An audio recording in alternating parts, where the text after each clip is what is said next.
Assalamualaikum warahmatullahi wabarakatuh. Waalaikumsalam warahmatullahi wabarakatuh. Oke anak-anak, bertemu lagi ya dengan Ibu di pelajaran biologi. Gimana kabar kalian, sehat? Alhamdulillah sehat, Bu. Baik, Bu. Alhamdulillah kalau sehat. Sebelum kita masuk ke pembelajaran, mari kita berdoa dulu. Untuk aja KM-nya silakan pimpin doanya ya. Baik, Bu. Berdoa mulai. Berdoa selesai.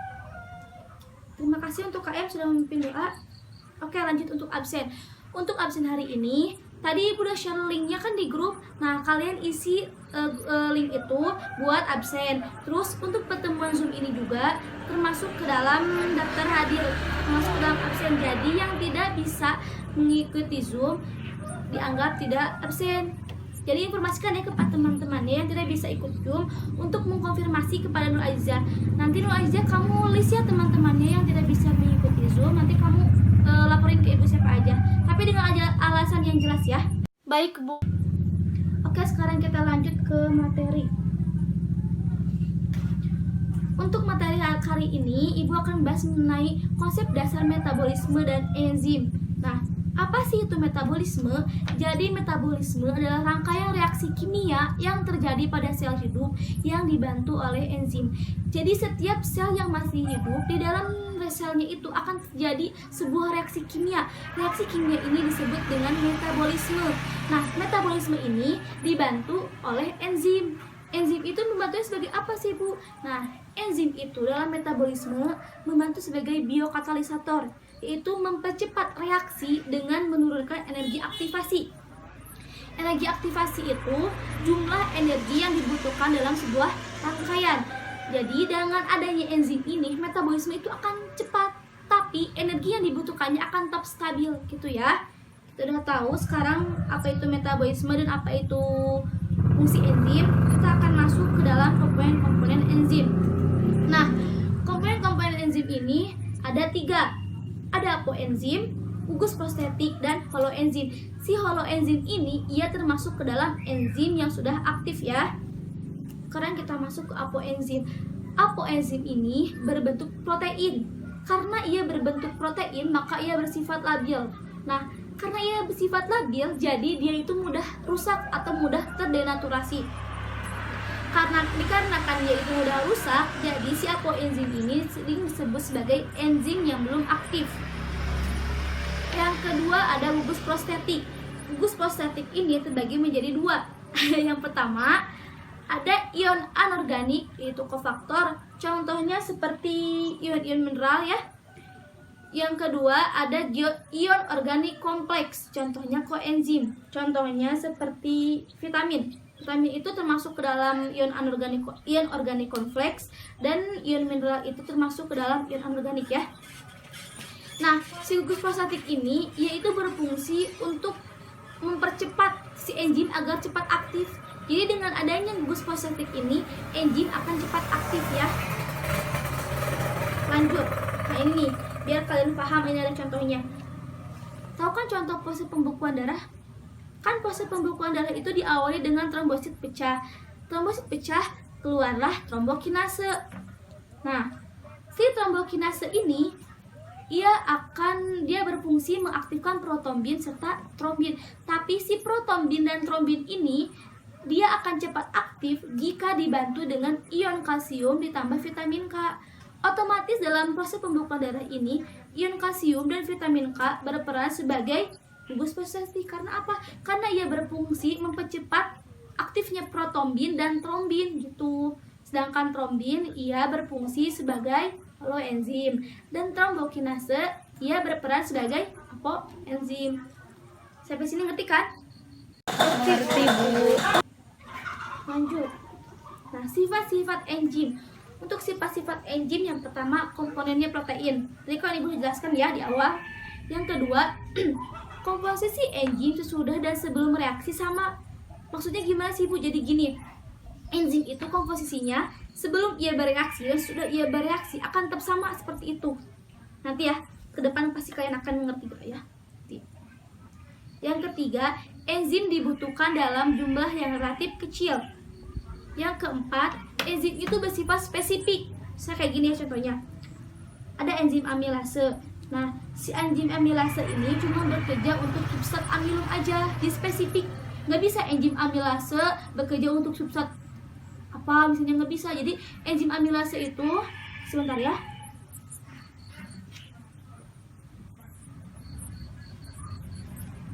sebentar ya, ini ibu ada gangguan dulu.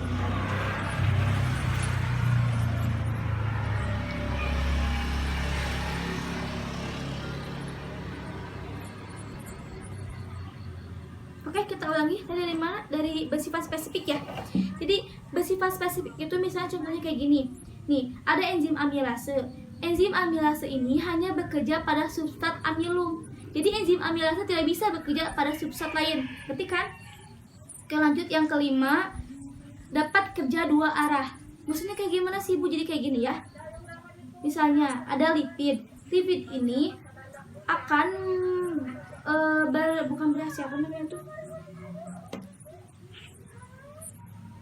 Lipid ini akan berubah menjadi asam lemak ditambah gliserol jika dibantu dengan enzim lipase. Nah, asam lemak ditambah gliserol juga ini bisa disintetis menjadi lipid jika dibantu dengan enzim lipase juga. Ngerti gak maksudnya? Jadi kayak gini ya.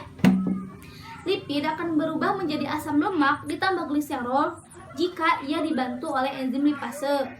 Juga sebaliknya, asam lemak ditambah gliserol ia akan bersintesis menjadi lipid jika dibantu juga oleh enzim amilase. Jadi bolak-balik dua arah kayak gitu gini, bolak-balik ya.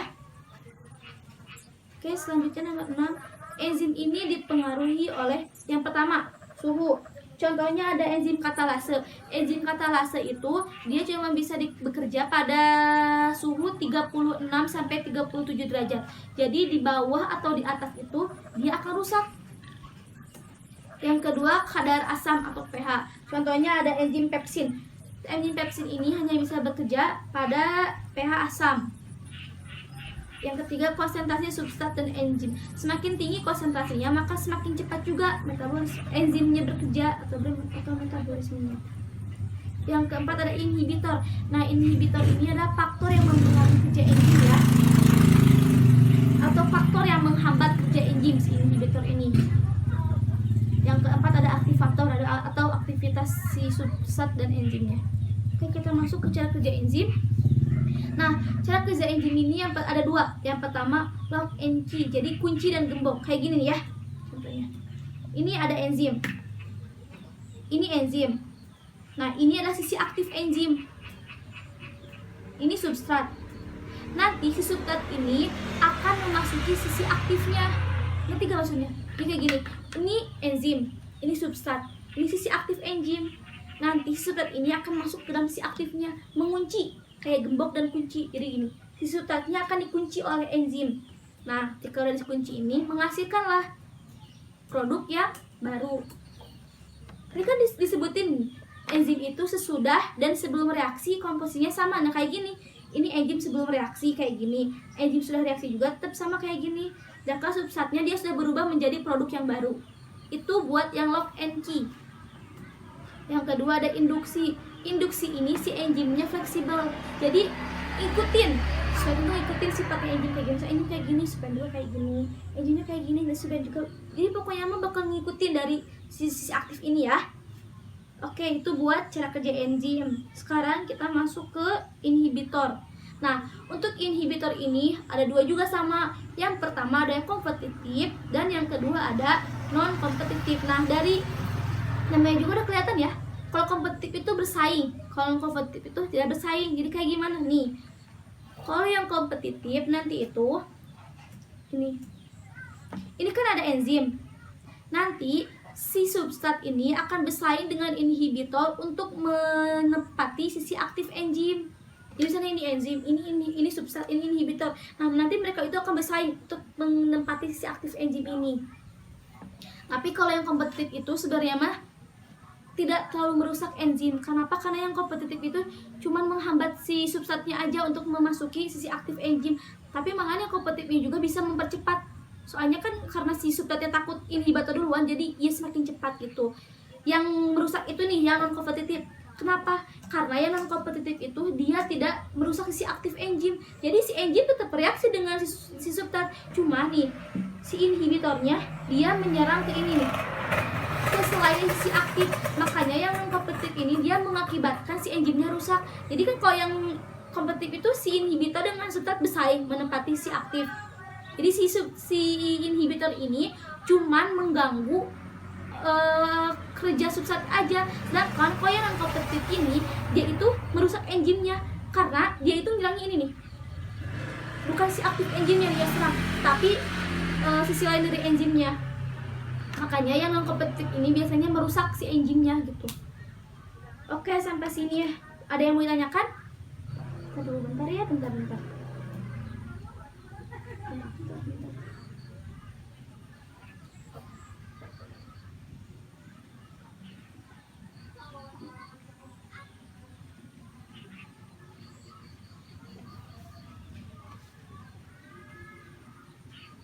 Oke, sampai sini ada yang mau ditanyakan?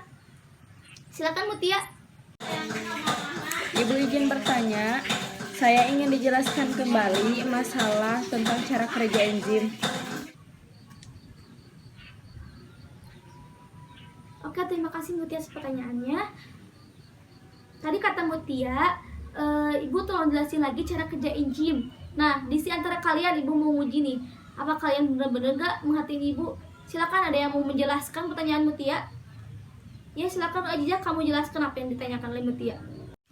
Saya Bu akan menjelaskan yang tadi Mutia tanyakan. Jadi gini ya teman-teman, cara kerja enzim itu ada dua. Yang pertama ada lock and key dan yang kedua ada induksi. Apa sih maksudnya lock and key itu? Misal kayak gini, ini tuh enzim.